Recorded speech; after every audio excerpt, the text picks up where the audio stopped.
Chase nodded, hung up with Rafa, and then returned the phone to Victor.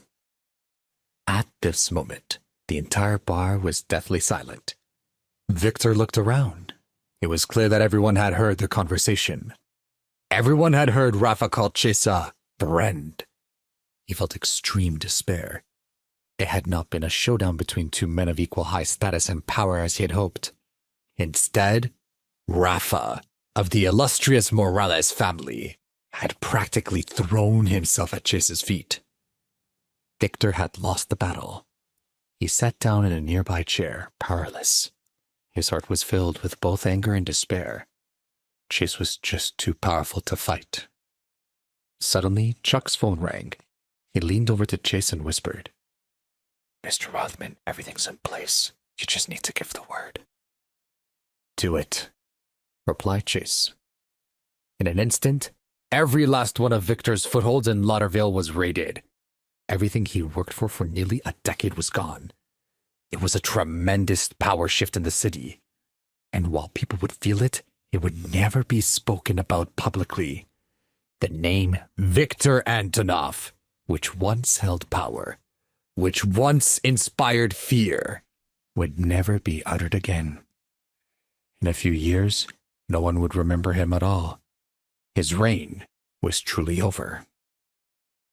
After giving the signal, Chase got up and walked past Victor to the bar's side door, where 60 people, divided into two teams, formed a path that led to the cars parked on the side of the road. Beside him, Kyle and Chuck were at a loss of words as they walked out of Bar Tropical and toward the line of awaiting cars. Chuck lowered his head and personally opened the door for Chase. He respectfully said, "Mr. Rothman, your ride." Kyle waited for him to get into the car before following him inside. Meanwhile, down the block, Sicily was watching everything unfold with rapt attention. She was at a complete loss for what to do. She still held the phone in her hand, ready to call the cops.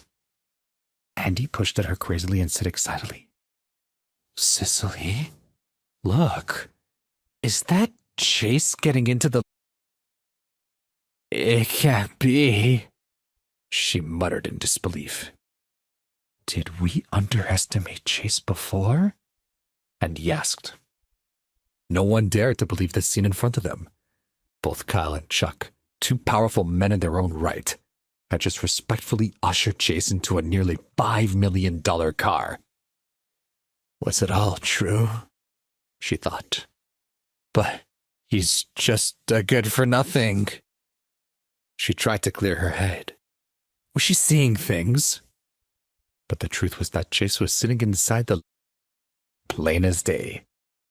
It reminded her of a rainy night a few days ago when she thought she'd seen him riding in the front car of a... At the time, she had been driving in the other direction and hadn't gotten a good look. But now the image had been seared into her brain. She'd even recorded it just in case her memory failed her. She replayed the video several times, and every time it was the same. It showed Chase getting into, helped by Kyle and Tim. Cicely was dumbstruck. She really wished everything she'd seen was just a dream. It turned out that Chase really was a big shot. Everything he boasted about was real. But how could he afford it all? If he really was this rich, why would he have married Celia, a normal woman from a normal family? Wouldn't he have had the power to marry anyone he wanted? Was this how he got his kicks? Slumming it with Celia? With trembling fingers, she sent the video she'd just recorded to her sister. She texted into the message, "Leah, is this the husband you know?" In the meantime, Chase looked out its window and noticed a group of people hiding by a wall just down the block. He gestured to Chuck to open the door, and much to Chuck's disapproval, walked down the street toward where Cicely had been hiding. At this moment, Andy and his friends, who also saw Chase coming toward them, began to frantically whisper to each other. He's coming over here. Do you think he'll be mad at us for treating him the way we did? Should we run for it? While everyone was talking, Sicily backed away from the wall. She had already forgotten about the running. Looking at Chase as if for the first time, she realized just how fearsome he was. Chase, brother. She stuttered. You've never called me brother before. Chase said in a low voice. Andy chimed in. Bro, you won't cause us any trouble, will you?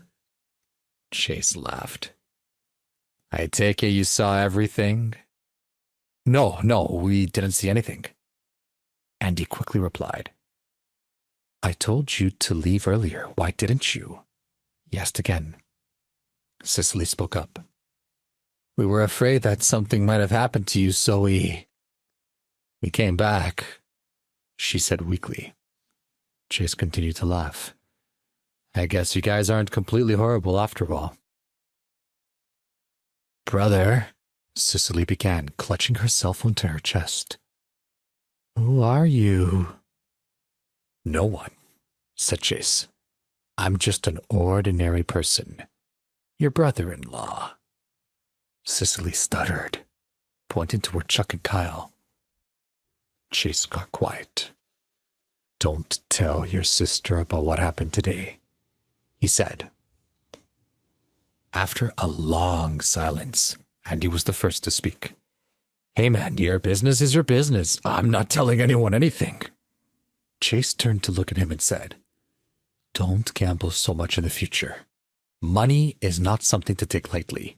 You should earn it barely. Understand?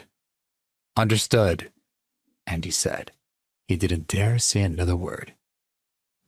You cannot tell anyone about what happened today, Chase reiterated. Seeing everyone nod their heads in understanding, he walked away in relief. After Chase and his team had long gone, Andy and his friends began to go their separate ways.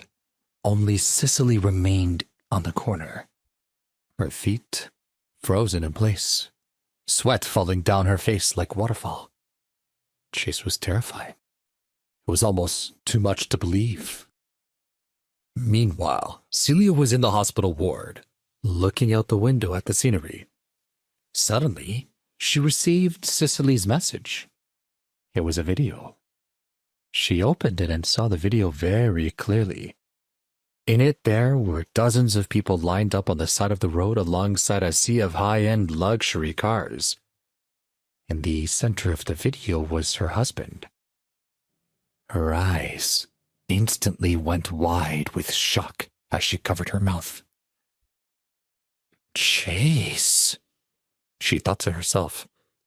What are you up to? And who are those men beside you? Oh, you better not be in some messy business. Please subscribe to the Pocket FM YouTube channel and press the bell icon for instant notification. Check out our channel for more such exciting shows.